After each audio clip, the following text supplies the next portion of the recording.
स्वागत है आपका हमारे चैनल पे। आज हम लोग बात करेंगे बिहार स्पेशल से संबंधित इंपॉर्टेंट फैक्ट्स और फैक्ट्स के साथ इस पे आधारित क्या इंपॉर्टेंट एमसीक्यू क्वेश्चन बन सकते हैं उनको भी देखेंगे।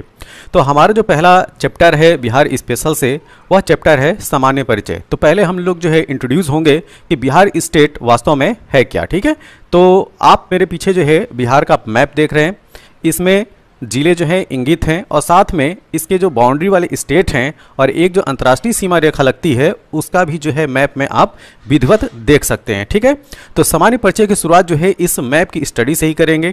और ध्यान दीजिए, कोई भी स्टेट हो, ठीक, स्टेट पीएससी की तैयारी कर रहे हो या स्टेट स्पेसिफिक कोई भी एग्जाम आप दे रहे हो, तो उसके लिए सबसे इंपॉर्टेंट होता है उस स्टेट का मैप को अच्छी तरीके से जानना। ठीक है, और उस स्टेट के मैप में आपको विधिवत जो जिले हैं एक एक जिले की जानकारी आपको होना जरूरी होता है, क्योंकि वो जो एग्जाम होता है चूंकि स्टेट स्पेसिफिक होता है तो जिले स्तर की इंफॉर्मेशन जो है पूछी जाती है और यहाँ तक कि कभी कभी ब्लॉक लेवल की भी इंफॉर्मेशन पूछी जाती है। तो इसी क्रम में सबसे पहले हम लोग क्या देखेंगे, ये बिहार का मैप। आप बिहार के मैप में अगर आप ऑब्जर्व कर रहे होंगे तो इसकी स्थिति और इसकी जो आकृति है, ठीक है, तो पहले हम आकृति की अगर बात किया जाए तो ये चतुर्भुजाकार आकृति के रूप में दिखाई पड़ रहा है। ठीक है, जैसे कि इस तरह से देखिए, ठीक, इसका एक्सटेंशन जो है एक मतलब कि जो क्वाड्रेट है उसकी तरीके से जो है इसकी आकृति है।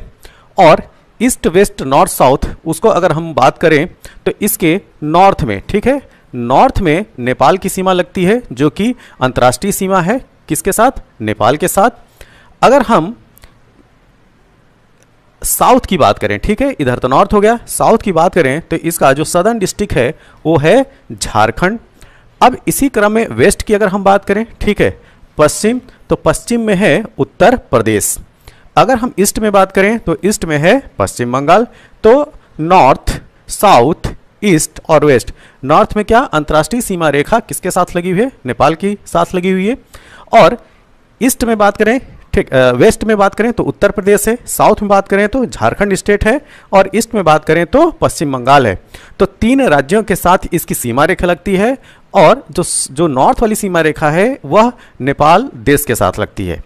अब हम बात करेंगे कि ये जो स्टेट हैं उनके साथ बिहार के कौन कौन से जिले जो है अपना बाउंड्री शेयर करते हैं। ठीक है, तो सबसे पहले हम लोग बात करेंगे उत्तर प्रदेश की। तो उत्तर प्रदेश के साथ बिहार के लगने वाले जिलों वेस्ट चंपारण, गोपालगंज, सीवान, सारण, इधर देखिए यहाँ पे ये जो है भोजपुर जो है यहाँ थोड़ा सा लगता है, भोजपुर, बक्सर और कैमूर। और एक और चीज यहाँ पे थोड़ा सा टच करता है रोहतास।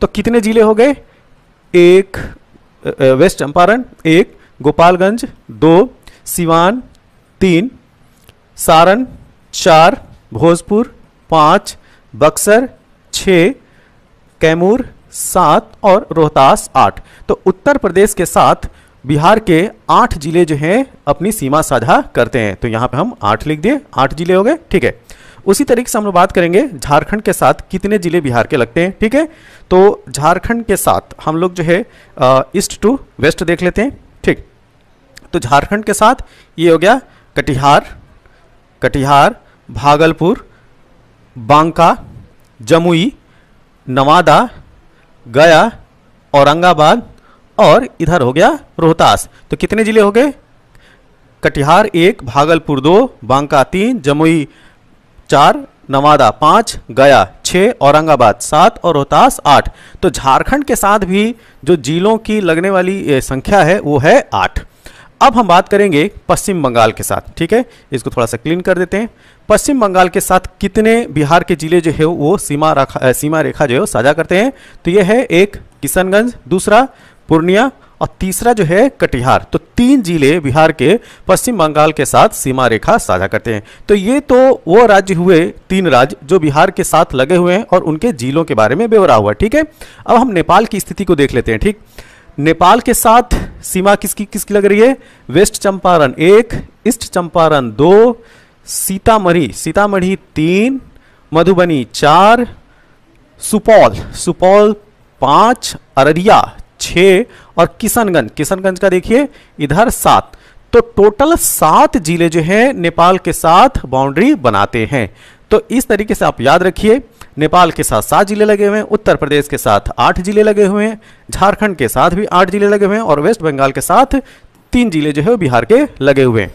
अब हम बात करेंगे कि बिहार के ईस्टर्न मोस्ट जिले कौन सा है, वेस्टर्न मोस्ट कौन सा है, फिर सदर्न मोस्ट कौन सा है और नॉर्दर्न मोस्ट कौन सा है। मतलब कि सबसे उत्तरी जिला, सबसे पश्चिमी जिला, सबसे पूर्वी जिला और सबसे दक्षिणी जिला की हम लोग बात करेंगे। ठीक है, तो सबसे जो उत्तरी जिला है ये है वेस्ट चंपारण। अच्छा, सबसे दक्षिणी जिला, ठीक, सबसे दक्षिणी जिला की अगर हम लोग बात करें तो यहाँ पे आ जाएगा ये गया। ठीक, सदर्न मोस्ट डिस्ट्रिक्ट जो है वो गया है।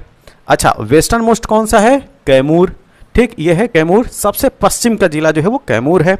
वहीं पे अगर सबसे जो है पूर्वी जिला अगर आपसे पूछा जाए तो ये है किशनगंज। ठीक, किशनगंज जो है वो बिहार का सबसे पूर्वी जिला है। तो एक चीज़ ध्यान रखिएगा, इस तरह की इंफॉर्मेशन पूछी जाती है कि बिहार का सबसे eastern most, western most, southern most और नॉर्दर्न मोस्ट डिस्ट्रिक्ट कौन सा है। तो एक चीज़, ये चीज़ जो है वो ध्यान रखिएगा। अब हम बात करेंगे कि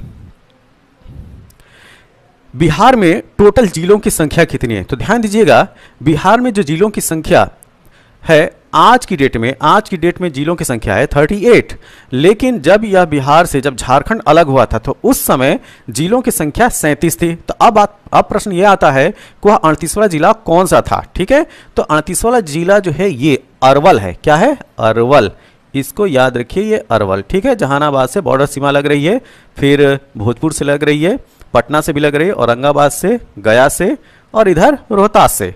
तो ये जो अरवल है वो 38वां जिला बना। ठीक, लेकिन 15 नवंबर 2000 की अगर बात करें, जब झारखंड अलग हुआ बिहार से और एक अलग राज्य बना, तो उस समय बिहार राज्य के पास केवल और केवल जो है 37 जिले थे। तो ये एक बेसिक इंफॉर्मेशन थी बिहार के मैप से। तो अब हम लोग बात करेंगे इसके आगे की इंफॉर्मेशन। ठीक है, आगे की इंफॉर्मेशन देखते हैं।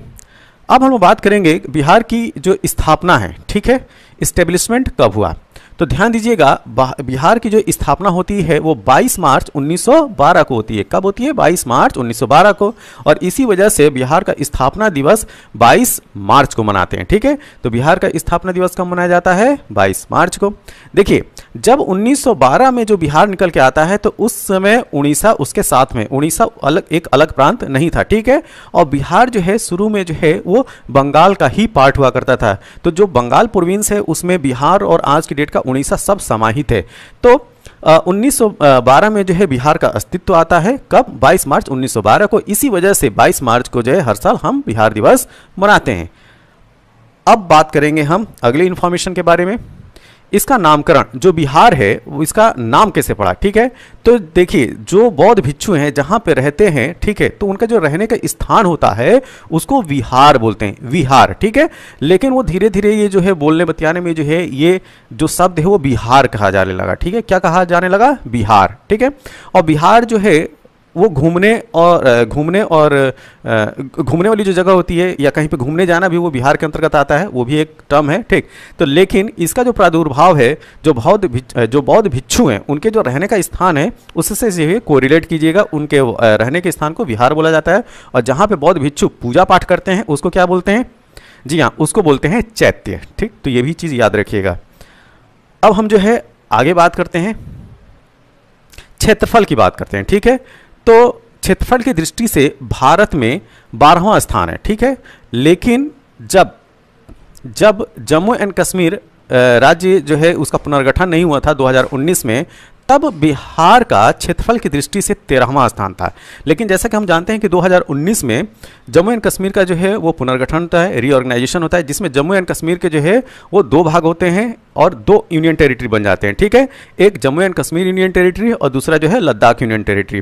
तो 2019 के बाद जब ये घटना घटित होती है तो क्षेत्रफल की दृष्टि से बिहार का स्थान जो हो गया 12वां हो गया। ये चीज़ याद रखिएगा, ये छोटे छोटे क्वेश्चन जो है वो आपसे पूछ लिए जाते हैं, इस वजह से ध्यान रखना है। अब हम बात करेंगे कि जनसंख्या की दृष्टि से भारत में बिहार का कौन सा स्थान है। तो जनसंख्या की दृष्टि से बिहार का स्थान जो है वो तीसरा है, थर्ड नंबर पे आता है जनसंख्या की दृष्टि में। ठीक, यहाँ पे 2011 के पॉपुलेशन के अनुसार, सेंसस के अनुसार बात की जा रही है। ठीक है, अच्छा, यहाँ पे अगर मैं पूछूं कि वह कौन सा राज्य है जो जनसंख्या की दृष्टि से पहले स्थान पे है, तो इस प्रश्न का जवाब जो है आप कमेंट बॉक्स में दीजिएगा। आप चलते हैं अगले पॉइंट की तरफ से। अब हम बात करेंगे इसकी भौगोलिक स्थिति के बारे में। ठीक है, तो इसकी भौगोलिक स्थिति थोड़ा सा जान लेते हैं। देखिए जो भौगोलिक स्थिति है अक्षांश और देशांतर के संदर्भ में बताई जाती है, ठीक है। अक्षांश और देशांतर, तो थोड़ा सा मैं क्लियर कर दूं कि अक्षांश और देशांतर होते क्या है, ठीक। तो देखिए इस तरीके का जो है एक हम गोला बना लेते हैं, इसको पृथ्वी मान लीजिए। जो हॉरिजॉन्टल लाइन होती है, क्षैतिज जो रेखा होती है, ठीक है, उसको जो है अक्षांश बोलते हैं, और जो एकदम मध्य में है इसको 0 डिग्री अक्षांश बोलते हैं, ठीक है। तो इस तरीके से जो लाइनें हैं, ठीक, ये अक्षांशीय रेखाएं हैं जो क्या है, हॉरिजॉन्टल हैं। और जो वर्टिकल्स लाइन है, वर्टिकल लाइन्स हैं ग्लोब पे, ठीक है, उनको हम लोग क्या बोलते हैं, देशांतर बोलते हैं, ठीक। तो जो अक्षांश और देशांतर में ही जो है किसी भी जगह की स्थिति को, राज्य हो, जिला हो या देश हो, उसको जो हम जो है वो एक्सप्लेन करते हैं। तो जैसे बिहार की अगर अवस्थिति की अगर बात करें तो यह क्या है, 24 डिग्री, ध्यान दीजिएगा ये डिग्री है, 24 डिग्री 20 मिनट 10 सेकंड से लेकर 27 डिग्री 31 मिनट 15 सेकंड उत्तरी अक्षांश में है। तो उत्तरी अक्षांश का मतलब ये हुआ कि उत्तरी अक्षांश का मतलब ये हुआ कि यह जो इक्वेटर के नॉर्थ में, तो इक्वेटर कहाँ पे है, यहाँ पे, ठीक, इक्वेटर यहाँ पे, तो इक्वेटर के नॉर्थ में क्या है, बिहार है। अच्छा, तो ये चीज क्लियर हो गई। अब 83 डिग्री 19 मिनट 50 सेकंड से लेकर 88 डिग्री 17 मिनट 40 सेकंड पूर्वी देशांतर है, ठीक है। अब बात आ गई कि पूर्वी देशांतर क्या है, तो देखिए ये है 0 डिग्री प्राइम मेरिडियन, जो देशांतरी रेखा है। इस रेखा के जो इधर वाला है वह ईस्टर्न हेमिस्फीयर कहलाता है, और इधर वाला जो है वो वेस्टर्न हेमिस्फीयर कहलाता है, ठीक है। तो अगर हम जो है ग्लोब को बांटना चाहें तो 4 जो है वो गोलार्ध में बांट सकते हैं, ठीक है, 4 गोलार्ध में। कैसे, एक ये जो हॉरिजॉन्टल लाइन है बीचों बीच, जिसको जो है भूमध्य रेखा बोलते हैं, यह जो है ग्लोब को नॉर्दर्न हेमिस्फीयर और सदर्न हेमिस्फीयर में बांटती है। क्या, नॉर्दर्न हेमिस्फीयर और सदर्न हेमिस्फीयर में बांटती है। और वहीं पे ये जो 0 डिग्री प्राइम मेरिडियन लाइन है, ठीक है, 0 डिग्री जो देशांतर रेखा है, वर्टिकल लाइन, यह जो है ईस्टर्न हेमिस्फीयर और वेस्टर्न हेमिस्फीयर में बांटती है। तो जो बिहार की स्थिति है वह ईस्टर्न, ध्यान दीजिएगा, पूर्वी और उत्तरी गोलार्ध में इसकी स्थिति बन रही है। क्योंकि भारत की स्थिति भी किस में है, अगर भारत की स्थिति अगर पूछा जाए कि भारत जो है वो किस गोलार्ध में है, तो आप बताइएगा उत्तर पूर्वी गोलार्ध में। तो उस हिसाब से बिहार भी क्या होगा, उत्तरी पूर्वी गोलार्ध में होगा। इसी वजह से इसकी अक्षांश और देशांतरी जो स्थिति है वह क्या, उत्तरी और पूर्वी में जो है वो व्यक्त किया जाता है, ठीक। तो इसका मतलब ये जो एक्सटेंशन है क्या है, उत्तरी अक्षांश, ये वाला पॉइंट माने, ठीक है, और ये वाला पॉइंट मांगे, ठीक। तो यहां से 24 डिग्री 20 मिनट 10 सेकेंड, तो इसको मैं लिख देता हूं, ठीक है। ये जो पॉइंट है 24 डिग्री 20 मिनट 10 सेकेंड, यहां उत्तर से लेके जो है यहां तक क्या, 27 डिग्री 31 मिनट 15 सेकेंड, यह क्या है, ये एक्सटेंशन है किसका, बिहार का। और इसी तरीके से अगर हम लोग देशांतर में बात करें, ठीक, तो क्या है 83 डिग्री, ये वाली पॉइंट को बताना है, ठीक है, क्या 83 डिग्री 19 मिनट 50 सेकेंड से लेकर उधर तक एक्सटेंशन क्या है, 88 डिग्री 17 मिनट और 40 सेकेंड। तो क्या है ये 88 डिग्री 17 मिनट और 40 सेकेंड। तो ये एक्सटेंशन है किसका, बिहार का। दूसरा पॉइंट क्या है, दूसरा पॉइंट ये है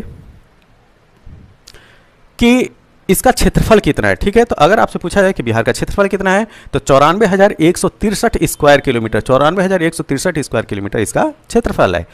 अब इसमें जो है ये बात पूछी जाए कि इसका जो है रूरल एरिया कितना है और अर्बन एरिया कितना है, मतलब कि ग्रामीण क्षेत्रफल कितना है और शहरी क्षेत्रफल कितना है।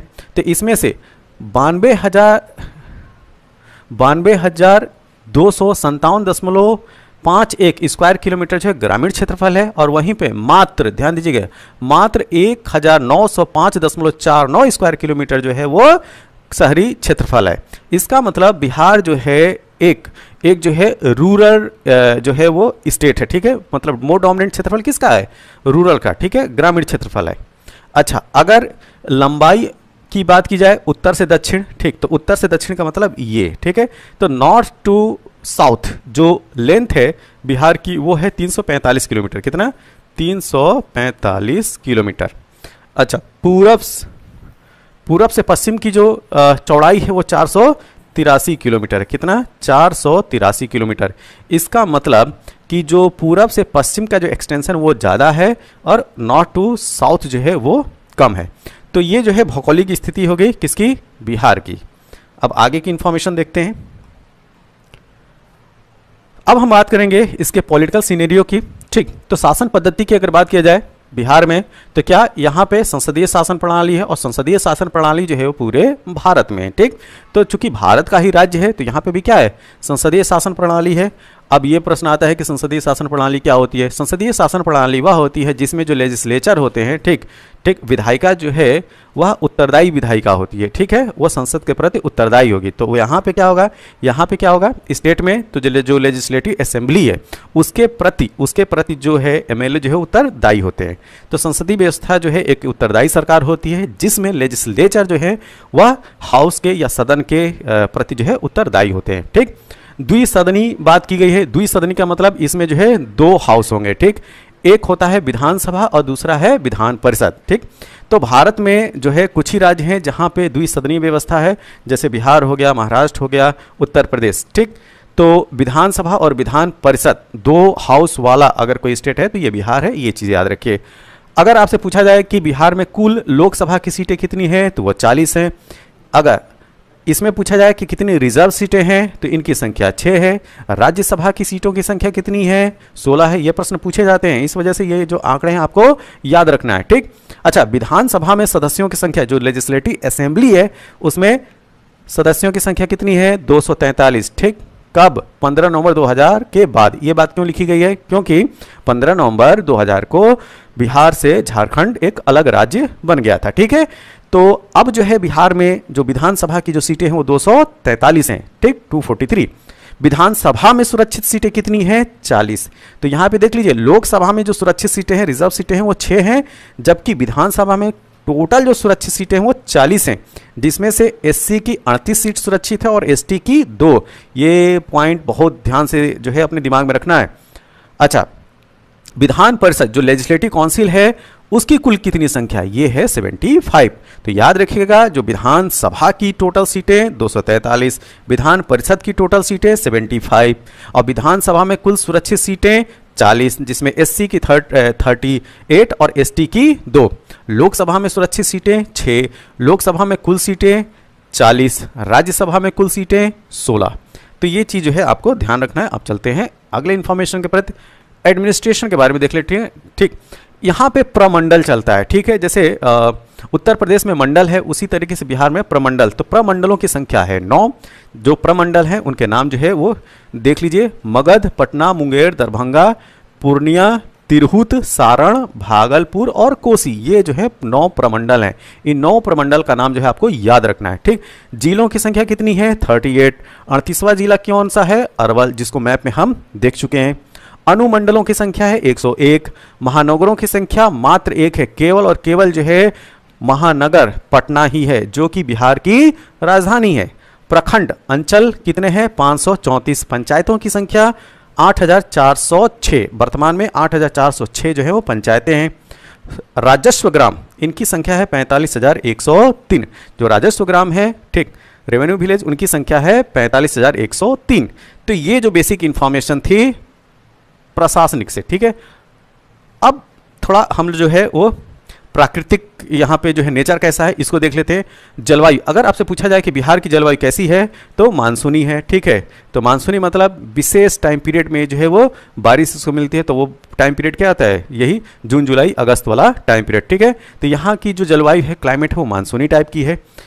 ऋतुएं, यहाँ पे तीनों ऋतु पाई जाती हैं, ग्रीष्म ऋतु, वर्षा ऋतु और शीत ऋतु। अगर प्राकृतिक प्रदेश की बात की जाए, ये जो है पूछा जा सकता है। ठीक है, नेचुरल जो रीजन कितने हैं, प्राकृतिक प्रदेश कितने हैं, तो बिहार को 3 भू आकृतिक प्रदेशों में बांटा जा सकता है। कौन सा, एक नॉर्दर्न वाला शिवालिक श्रेणी, फिर उसके बाद बिहार का मैदान और दक्षिण का पठारी क्षेत्र। तो अगर इस तरीके से आप बिहार को समझिए, ठीक, तो ऊपर जो है शिवालिक श्रेणी हो गया, बीच में जो है वो बिहार का मैदान हो गया, और साउथ में जो है दक्षिण का पठारी क्षेत्र होगा जो कि झारखंड से लगा हुआ है। तो इस तरीके से हम जो है कंसिडर कर सकते हैं किसको, बिहार के भू आकृतिक प्रदेशों को। अगर आपसे पूछा जाए कि जो बिहार है उसमें वनों के प्रकार में किस तरीके के वन पाए जाते हैं, तो दो तरीके के वन जो है यहाँ पे मुख्यतः है, एक आर्द्र पर्णपाती वन और दूसरे जो है शुष्क पर्णपाती वन। तो यहाँ पे जो वन है वो क्या है, पर्णपाती टाइप के हैं, ठीक है, आर्द्र हो या शुष्क हो, कैसे हैं, पर्णपाती। अब बात आती है कि मास्टर ये बताओ कि पर्णपाती का मतलब क्या होता है। तो पर्णपाती का मतलब ये होता है कि वह पेड़ जो अपनी जो पत्तियां हैं वर्ष में एक बार जरूर गिरा देते हैं, तो उनको जो है हम पर्णपाती कहते हैं, ठीक है। तो जैसे फरवरी मार्च में जो है बसंत की ऋतु आती है, तो उसमें आप देखते हो कि बहुत सारे पेड़ जो है अपनी पत्तियों को गिरा देते हैं, फिर नई नई जो है पत्तियां जो है उन पेड़ों पे आती हैं। तो इस तरह के जो वन पाए जाएंगे उनको हम क्या बोलेंगे, पर्णपाती वन बोलेंगे, ठीक है। तो आर्द्र और शुष्क दोनों तरीके के पर्णपाती वन यहाँ पे पाए जाते हैं। अच्छा, इसके साथ में जो प्रमुख वन्यजीव हैं, वन्यजीव अभयारण्य, उनकी बात कर लेते हैं। एक चीज़ मैं यहाँ पे क्लियर कर दूं, जो भी आप लोग देख रहे हो एक जनरल इंट्रोडक्शन है, ठीक है। इस हर एक पॉइंट पे जो है एक अलग सेपरेट जो है हमारा लेक्चर आएगा, ठीक। जैसे कि अभी हम जैसे वन्यजीव अभयारण्य की बात कर रहे हैं, तो हमारा एक सेपरेट वीडियो आएगा जिसमें हम लोग जो है बिहार के वन्यजीव अभयारण्य की ही बात करेंगे। फिर इससे पहले जो एडमिनिस्ट्रेशन सेटअप की अगर बात करें, जो देखा आप लोगों ने, तो स्पेशल जो है हमारा एडमिनिस्ट्रेशन पे आएगा। फिर हिस्ट्री से रिलेटेड एक सेपरेट वीडियो आएगा, ठीक। तो ये एक जनरल इंट्रोडक्टरी वीडियो है बिहार का, ठीक। तो देख लेते हैं गौतम बुद्ध अभयारण्य, ठीक, या गया जिले में। कहाँ पे है गौतम बुद्ध अभयारण्य, गया जिले में। वाल्मीकि नगर अभयारण्य कहाँ पे है, पश्चिमी चंपारण में। फिर से देखिए, वाल्मीकि नगर अभयारण्य पश्चिमी चंपारण में। परमान डॉल्फिन अभयारण्य ये है अररिया में। भीम बांध अभयारण्य मुंगेर में है। कांवर झील पक्षी अभयारण्य कहाँ है, बेगूसराय में। गोगा बिल पक्षी अभयारण्य कहाँ है, कटिहार में। कैमूर अभयारण्य रोहतास में। ध्यान दीजिएगा, कैमूर जिला है लेकिन कैमूर अभयारण्य जो है वो रोहतास में है, ये जो है कंफ्यूजन क्रिएट करेगा। विक्रमशिला गांगे डॉल्फिन अभयारण्य ये है भागलपुर में। फिर से देखिए, विक्रमशिला गांगे डॉल्फिन अभयारण्य जो है वो भागलपुर में है। तो यहाँ पे जो डॉल्फिन अभयारण्य है उनका जो है नाम थोड़ा ढंग से जो है हमें याद रखना है। क्या, एक तो ये परमान डॉल्फिन अभयारण्य अररिया में है, दूसरा ये जो है विक्रमशिला गांगे डॉल्फिन अभयारण्य ये जो है भागलपुर में। तो ये चीज़ जो है हम क्लियर करके रखेंगे। अब चलते हैं, अगली इन्फॉर्मेशन हमारे पास क्या है। ओके, ये काफ़ी इंपॉर्टेंट है, ठीक है। कभी कभी क्या होता है कि जो राजकीय चिन्ह है, ठीक, स्टेट सिंबल है, वो वहाँ से प्रश्न पूछे जा सकते हैं। तो इसको जो है एक सरसरी निगाह से देख लेते हैं। अच्छा, अगर आपसे पूछा जाए कि भारत के संविधान की 8वीं अनुसूची में शामिल बिहार की कौन कौन सी भाषाएं हैं, ठीक है, ये आपको बताना है। तो हिंदी, उर्दू और मैथिली। एक्चुअली में देखिए 22 जो है वो ऑफिशियल लैंग्वेज हैं, जो कि 8वीं अनुसूची जो 8th शेड्यूल है कॉन्स्टिट्यूशन का उसमें वह वर्णित हैं। तो उनमें से जो 3 है, हिंदी, उर्दू और मैथिली, ये जो है बिहार की भाषाएं, ये याद रखिएगा। अच्छा, बिहार का राजकीय पुष्प क्या है, गेंदा है। पशु कौन सा है, बैल है। पक्षी गौरैया। वृक्ष बोधि वृक्ष, पीपल का नाम याद रखिएगा।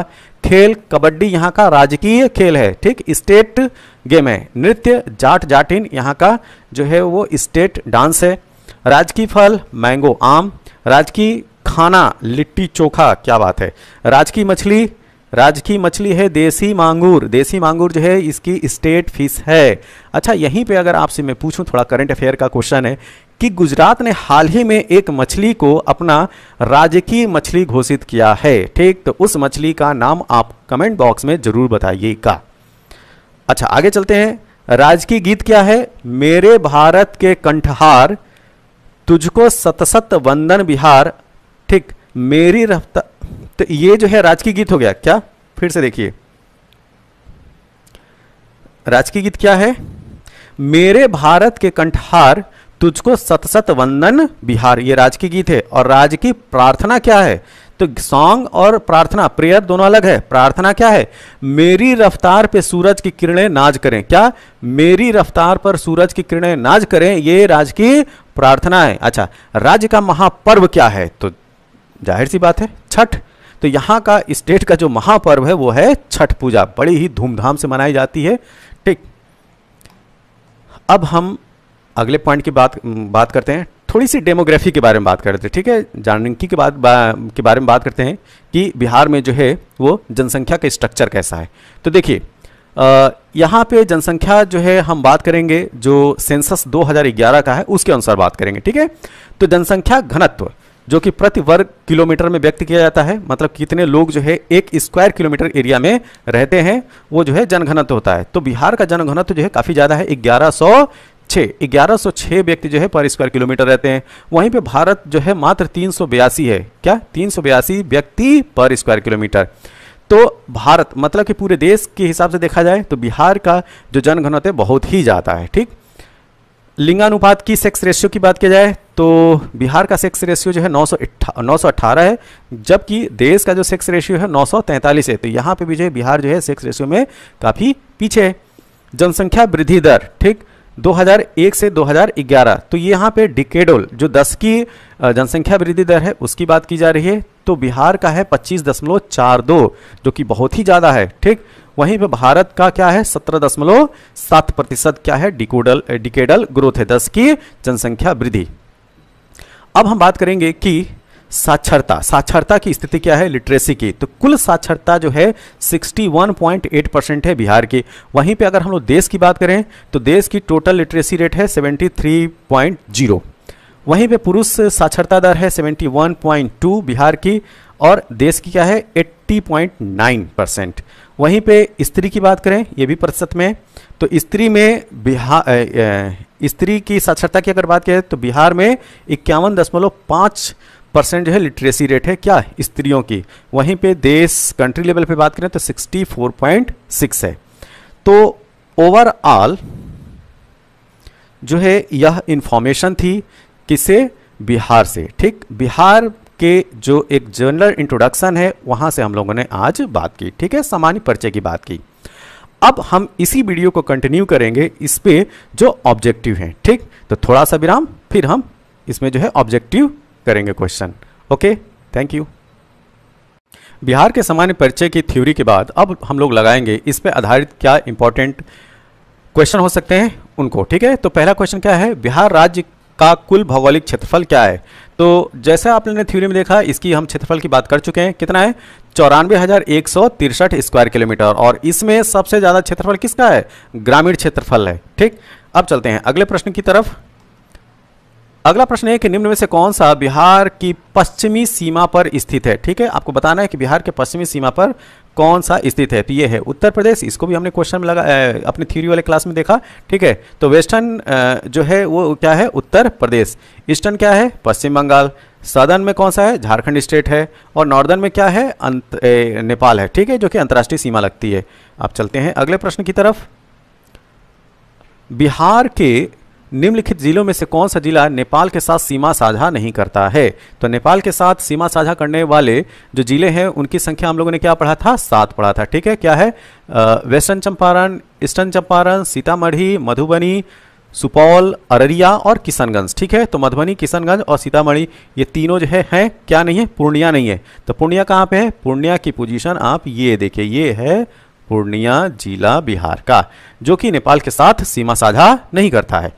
अगला प्रश्न, एक भारतीय राज्य के रूप में बिहार बना। ठीक है, कब बना, इसकी भी कहानी हम लोग ने जान चुके हैं, 1912 में बना, और कौन सी डेट थी 22 मार्च। इसी वजह से 22 मार्च को हर साल बिहार दिवस मनाया जाता है। अगला प्रश्न, बिहार की द्वितीय राजभाषा क्या है। तो द्वितीय राजभाषा है उर्दू, और यह जो है वो सेकंड ऑफिशियल लैंग्वेज कब बनी थी, यह बनी थी 1981 में। क्या 1981 में। और भारत की 8वीं अनुसूची में बिहार की कौन कौन सी भाषाएं हैं, तो हिंदी, उर्दू और मैथिली।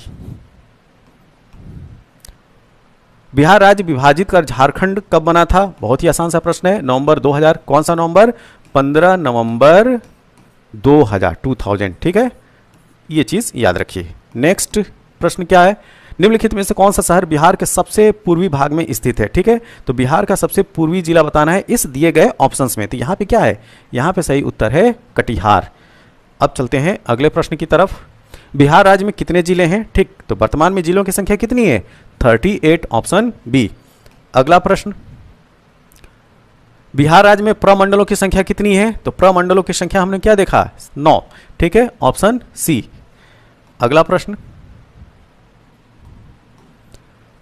प्रश्न, पाटलिपुत्र के संस्थापक कौन। तो पाटलिपुत्र की स्थापना किया था उदयन ने, और उदयन किस वंश का था, हर्यक वंश का। ठीक है, और किसका पुत्र था, अजातशत्रु का। ठीक, अच्छा, अगर आपसे पूछा जाए कि हर्यक वंश का संस्थापक कौन था, तो वो था बिंबिसार। ठीक है, तो बिंबिसार का पुत्र अजातशत्रु, अजातशत्रु का पुत्र उदयन, और उदयन ने जो है पाटलिपुत्र की स्थापना की थी। कहाँ पे? गंगा और सोन नदी के बीच वाला जो स्थल है वो आज की डेट में जो है वो पटना है, वही पाटलिपुत्र हुआ करता था। अब चलते हैं। अच्छा, एक और इन्फॉर्मेशन याद रखिएगा, उदयन जो है वो जैन धर्म को मानने वाला था। ठीक, अगला प्रश्न, विश्व का पहला गणतंत्र वैशाली किसके द्वारा स्थापित किया गया था? तो ये स्थापित किया गया था लिच्छवियों के द्वारा। एक चीज ध्यान रखिएगा, गणतंत्र होता क्या है? तो गणतंत्र उसे कहते हैं जहां का हेड ऑफ स्टेट, ठीक है, जहां जिस देश का जो मुखिया है वह इलेक्ट होता है, चुन कर आता है। ठीक, तो भारत की अगर हम लोग बात करें तो भारत का मुखिया कौन है? राष्ट्रपति। तो राष्ट्रपति जो है वो चुन के जाते हैं, ठीक, ना कि वह वंशानुगत होते हैं। तो इस वजह से भारत क्या है? एक रिपब्लिक राष्ट्र है, ठीक है, गणतांत्रिक राष्ट्र है। और वहीं पे अगर ब्रिटेन की बात किया जाए तो वहां पे राजतंत्र है, क्योंकि वहां का जो हेड है राजा जो है वो वंशानुगत है। अब चलते हैं अगले प्रश्न की तरफ। बोध गया में बोधि वृक्ष अपने वंश की किस पीढ़ी का है? ठीक है, तो यह जो है अपने वंश के 5वें पीढ़ी का है, पंचम, ऑप्शन सी। बिहार के सीमावर्ती राज्यों की संख्या कितनी है? तो सीमावर्ती राज्यों की संख्या है 3। ठीक, तो वह कौन कौन से सीमावर्ती राज्य हैं? तो पश्चिम में है उत्तर प्रदेश, दक्षिण में है झारखंड, और पूर्व में है पश्चिम बंगाल।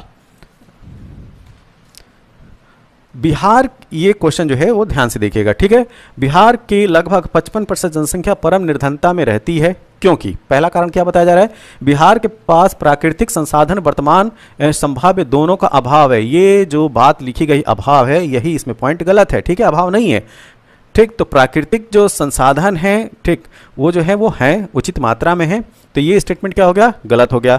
भारत में बिहार की जो सकल प्रजनन दर है वो तीव्रतम है, ये स्टेटमेंट सही है। ठीक है, बिहार की कृषि जलवायु दशाएं जो है नितांत प्रतिकूल हैं, जी नहीं, यहाँ पे जो प्रतिकूल है ये सब जो है डाल के ये गलत कर दिया। ठीक है, तो ये स्टेटमेंट गलत है।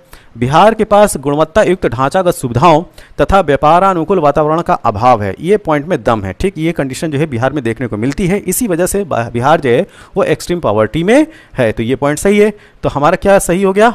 ऑप्शन 2 एंड ये 4, ये दिए गए ऑप्शन में कौन सा सही हो गया? Option C. ऑप्शन सी में क्या है? 2 और 4। अब चलते हैं अगले प्रश्न की तरफ। बिहार का कौन सा जिला न्यूनतम क्षेत्रफल वाला है? ठीक है, तो सबसे कम एरिया वाला जो जिला है, या ये कहा जाए सबसे छोटा जो जिला है, वो है शेखपुरा। ऑप्शन बी, शेखपुरा सबसे छोटा जिला है। मूल रूप से बिहार शब्द का अर्थ क्या है? इसको भी देख चुके हैं हम लोग अपनी थ्योरी वाली क्लास में, बौद्ध मठ।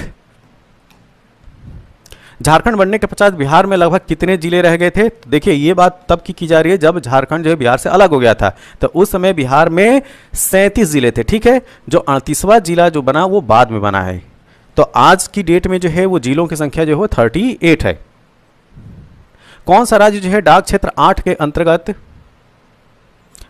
अंतर्गत आता है? तो जाहिर सी बात हम लोग बिहार स्पेशल पढ़ रहे हैं, तो इसका सही उत्तर क्या है? बिहार है। ठीक, अच्छा, ये बताइए कि जो पिन होता है उसमें कितनी डिजिट होती हैं? जी हाँ, उसमें जो है डिजिट होती है 6। अच्छा, पिन का फुल फॉर्म क्या होता है? पिन का फुल फॉर्म जो है इस बार 11 फरवरी को यूपीपीएससी के द्वारा आरओ का जो एग्जाम कराया गया था उसमें पिन का फुल फॉर्म पूछा गया था। तो पिन का फुल फॉर्म होता है पोस्टल इंडेक्स नंबर। क्या? Postal index number. इसकी शुरुआत कब होती है? 15 अगस्त 1972 को। ठीक है, ये चीज़ याद रखिएगा, 15 अगस्त 1972 से पिन कोड का चलन प्रारंभ हुआ है। अगला प्रश्न, बिहार के कौन से 3 जिले पश्चिमी बंगाल की सीमा पर स्थित हैं? ठीक है, तो पश्चिम बंगाल की सीमा पर स्थित जिलों का नाम बताना है। तो एक है इसमें कटिहार, पूर्णिया और किशनगंज। कटिहार, पूर्णिया और किशनगंज, ये जो 3 जिले हैं वो पश्चिम बंगाल की सीमा से लगते हैं। ठीक, ओके, ये लास्ट था। ठीक, तो ये जो इन्फॉर्मेशन थी वह एमसीक्यू प्लस थ्योरी सबको लेके जो है वो इन्फॉर्मेशन बिहार स्पेशल में बिहार के एक सामान्य परिचय से संबंधित था। ठीक है, तो यह वीडियो कैसा लगा? जैसा भी लगा हो आप अपने सुझाव जो है कमेंट बॉक्स में जरूर दें, और इस वीडियो की पीडीएफ के लिए आप हमारे Telegram channel the Prayagraj institute को ज्वाइन कीजिए और इस वीडियो की पीडीएफ को प्राप्त कीजिए। तब तक के लिए थैंक यू, धन्यवाद।